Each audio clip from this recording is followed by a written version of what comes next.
فإنه ليأتي يوم القيامة بقرونها وأشعارها وأذلافها وإن الدمع ليقع من الله بمكان قبل أن يقع بالأرض فطيبوا بها نفسا أو كما قال النبی صلی اللہ علیہ وسلم. فرمایا نبی پاک علیہ السلام نے کہ ایک قربانی دا جانور قیامت والے دن آئے گا, اندے سنگ بھی ہون گے, اندے کھر بھی ہون گے, اندے جسم تے بال بھی ہون گے.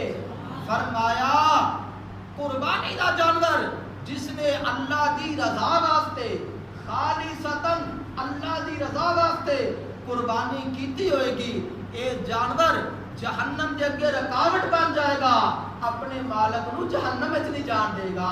میرے آقا نے فرمایا دل کشادہ کر کے خوش خوش ہو کے اللہ کے راستے تے قربانی کر.